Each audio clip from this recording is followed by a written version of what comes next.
Rapids, Michigan at the 2017 DisArt Festival. It's disability arts, and I am with, this guy is a true dynamo. This is Kris Lenzo, and you are a national athlete, an activist, an actor, a dancer, and a writer. Am I correct?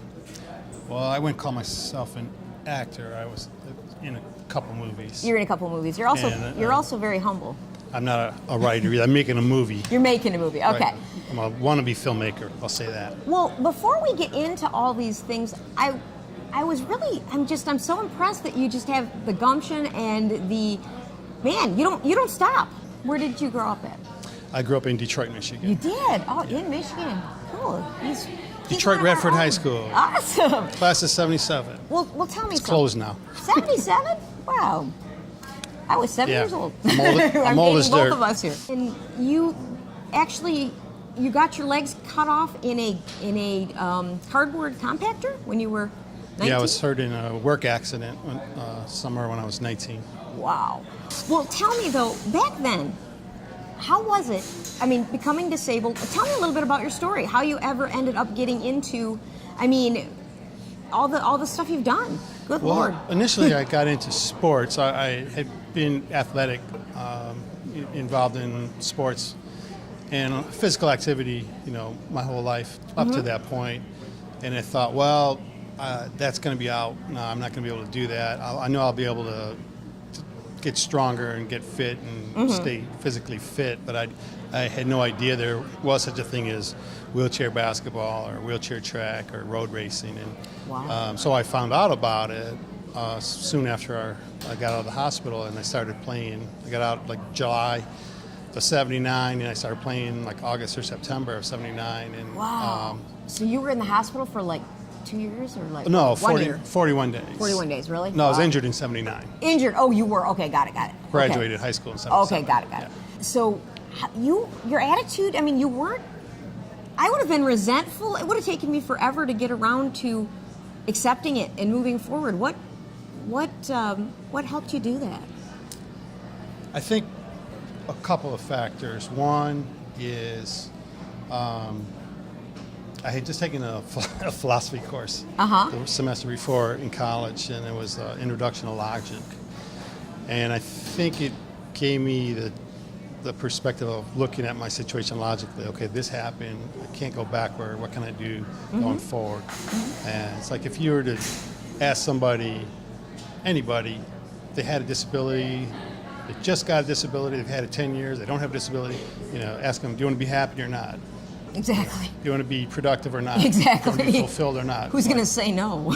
You'd want all those things, and you would choose to do that. And so I think I kind of looked at it that way, like, well, this happened, but I'm just going to go forward and, make the best of what's going on now with my new body, no legs. And I also had a very loving and supportive family. And that was my next question. That's awesome. Do you have brothers and sisters and stuff? Yeah, 3 brothers and 2 sisters. Oh, wow. And my parents were very supportive. That makes all the difference in the world, doesn't it? Yeah, I don't know what it's like to not have it, but yeah, definitely. I'm sure it's a lot easier to be supported. Well, what did you do as your day job? You were playing wheelchair basketball. You went into that. What career did you choose? I ended up, I'd say like 90% of my life is plan B. Stuff just happens and I end up doing it. But I ended up you sound like me. working in custom wheelchair sales. Oh, really? Making, selling chairs to customers who use them. Cool. I did that for a number of years, and then I got a job working for a manufacturer, and I did that for about a decade as well. Cool. So those are the main careers I had until then. When my youngest child was a baby, or like a year and a half old, my wife was staying home with her, and I was working and not really enjoying my job that much, and she kind of wanted to go back to work, and so she said, if you want, we can switch, and so we switched at that point. And then I started being a stay-at-home dad with my youngest. And then soon after that, I've been playing sports for about 20 years at that point. And soon after that, I got into dance. What made you want to get into dance? Had you been interested in it always, or? No, I danced like twice a year at a party or a wedding, and I never thought about performing as a dancer. My daughter went to a preschool in Oak Park, Illinois, where we lived, and the preschool was a preschool, music school, and a dance school. And they also had a dance company. And I asked the teacher, or asked the owner of the school, I said, it wouldn't be that hard to make this end of the building accessible, to put a ramp on it. There's only a few stairs. I know I would come in more often if it was wheelchair accessible. I'm sure other people would too. And she goes, yeah, we've always wanted to do that. We're hoping to do that at some point. And I just thought she was blah, blah, blowing me off. But she actually did raise money, and about 2 years later, they put up a ramp, they put a lift in to go from the main floor to the second floor, and they made both the bathrooms wheelchair accessible. Nice. And back then it wasn't as common, was it? I mean, people were not required at that time, were they? Oh, this was well after ADA. I mean, but it's not, if you have a private business, it's not required. But she had an existing old historic building. She didn't have to do it. And so then they wanted to make a dance commemorating the building being made accessible, featuring dancers without disabilities and family members. And they said, would you like to be in it? And I was like, no, not, I wasn't intrigued, just kind of felt obligated. They said, any of your daughters can be in it with you. And so my youngest daughter, I have 5 daughters, my youngest daughter said she would like to do it. She was about 5 at the time. So that's how I got into it, and it was a lot of fun. I just really loved the whole process of creating this dance. We had a composer composing an original piece of music to go with the choreographer, and the choreographer and the composer would come to the rehearsals and kind of create the dance and the music together. And it was really fun watching my daughter in this environment. She was so attentive and listened and was so compliant with this choreographer. That's who cool. had been her preschool teacher, so she had this relationship with him. I was like, who is this kid? She's that's wild. Like so focused and attentive. And so that's how I got started. That was about 14 years ago now. Your dance credits are quite impressive. You began dancing with Momentum in Momenta. Momenta, sorry, in 2003. Plural of Momentum. Yeah. And that's Momenta Performing Arts, right? And that was in 2003. Yeah. And then you also... And I still dance with them now. You do? Cool. Yeah. And several times in the Dance St. Louis Spring to Dance? Yeah, that's like a regional or national, but now it's international, where they have juried work submitted to them, and then they select it. And oh, neat. So I've been there 4 different times with different pieces, either duets, solos, ensemble pieces. In the Dance Chicago duet To My Valentine?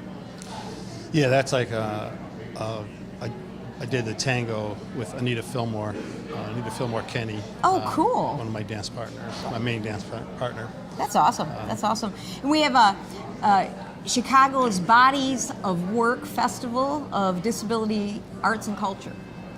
Yeah, that's like an organization. Bodies of Work is kind of a similar organization to DisArt here in Grand Rapids.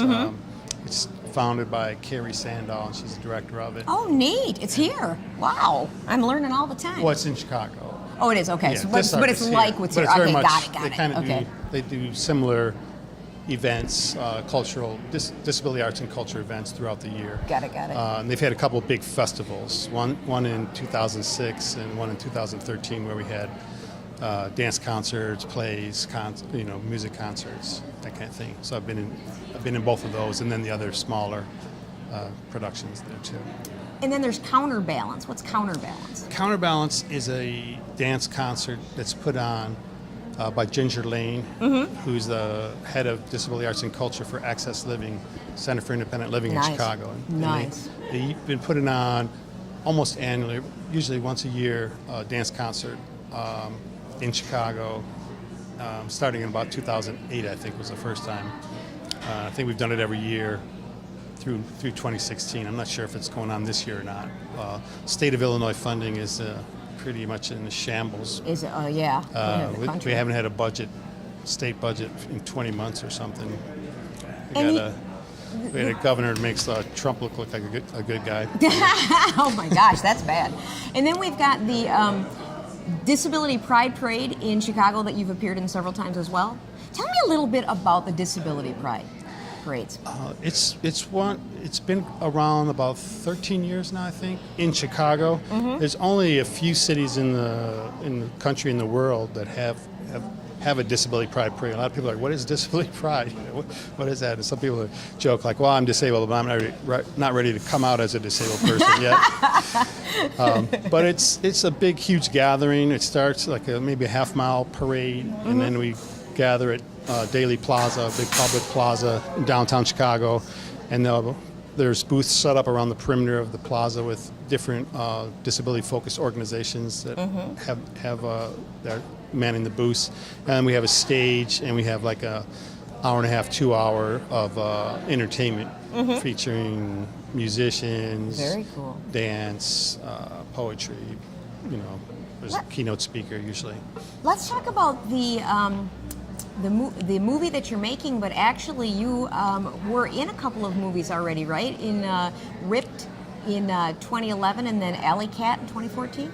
Is that right? Yeah, so Ripped is a short biographical documentary about me that my daughter made while she was a film student at Columbia College. It's an award-winning film. She's showed around the country, a few different places, and it's so it's like a personal interview. How cool! And That is so cool. There's a lot of dance footage in it, and so that's Ripped. I'll be showing that in a few minutes here. Cool. And Alley Cat? Alley Cat is a small independent film made in Chicago, and I had met the director through some friends who made another film that I was in, Variations, and it's about these midnight underground bike races in Chicago.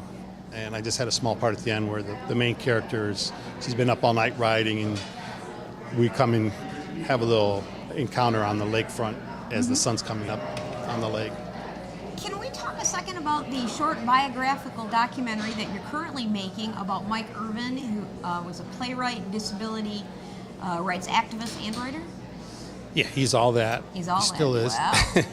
In fact, there's going to be an action Monday, Tuesday, and Wednesday in Chicago, and my partner and I are going to film it on Tuesday. He told me where it starts. He says, I can't say where we're going. I'd have to kill you. So I guess we'll find out where they're going. So Mike's been quite an inspiration to you then? Mike, I've been known him for, 15 or so years. I saw a play of his called The History of Bowling years ago that I just really enjoyed a lot, and I've been friends with him since then. About a year and a half ago, I won a 3 Arts Award in Chicago. It's this art funding organization that gives awards. To qualify, you have to be a person of color, or a woman, or a person with disability. Oh, wow, and they give awards in dance, theater, visual arts, nice, performing arts, and teaching arts. And so I won for dance in October of 15. And then once you win a 3 Arts Award, you're eligible for this thing called 3 Arts Project, or 3AP, where it's like a crowdfunding, grant-making hybrid. Oh, nice. So they host your crowdfunding on their website, and if you get to, once you reach a third of your goal, they kick in a third of it. So the maximum goal you could have is $5,000. So like once I got to 1667, instead of having 1667, I have 3334, because they immediately dump in their contribution. And then eventually, so I raised the money to make a movie about Mike. So that we've just started working on it. We've got some footage from his 60th birthday party. When do you anticipate finishing that? I'm hoping to have that done in the next few months here. That's awesome. And I know that they need you soon, so I just want to ask you just a couple of more questions. And the first is, with all that you've done and all that you've accomplished, did you face much discrimination due to your disability? And if so, how'd you handle it? Well, discrimination comes in a variety of forms. There's like physical barriers where there's something's not accessible, and then there's attitudinal barriers. So I've faced discrimination off and on. I'm sure to some extent every day. The way I've dealt with it is, you pick your fight. So, you can't change everything, but you try and change some things. That's a good attitude. Like a big one for me is attitudinal barriers. So like that's something I think that I can make a difference in. It's like people have a lot of misconceptions about people with disabilities. Like they underestimate their abilities, all their abilities to do things, their ability to have fun, their ability to be productive, their ability to be funny, creative, whatever.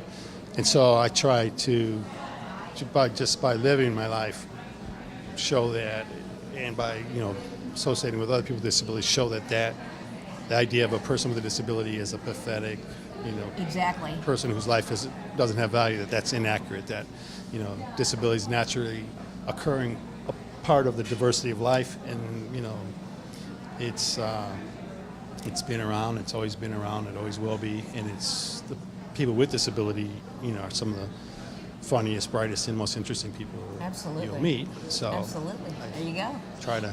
Now, if you had some advice to give to someone who's just become disabled, whether they're young or maybe not so young, maybe it was an accident, or even somebody who was born that way and is going through school and wondering what they want to be, what would you say?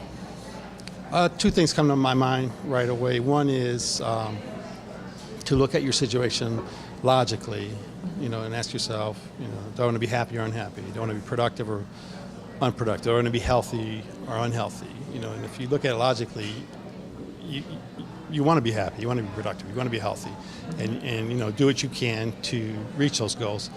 And another thing that comes to mind is to figure out for yourself what you can and can't do, and what's reasonable for you, and don't let other people tell you what the limits of your abilities are. That's something you have to figure out yourself. Don't let somebody else say, no, that's not going to work for you because of your disability. Maybe that's true, but a lot of times it's not true, and you can figure that out yourself. You don't need to believe somebody else's naysaying. That's awesome advice. I just want to say thank you to Kris Smith and Jill Vin from DisArt for putting this on. I think this is a great event, and for inviting me to be here. I'm thrilled and honored to be part of it. I think it's great to gather people from all over and have events like this to kind of build our community, spread the word, spread our art. Absolutely. We sure think so, and we're going to help promote it any way we can, and I'm looking forward to DisArt 2018 coming there and helping to advertise it as well. And I would like to thank you. This has been incredible. You're very welcome. You're a Thank super you. dude, and I'm looking forward to seeing the movies. All right. Well, pretty soon here it'll be on. Thank you very much.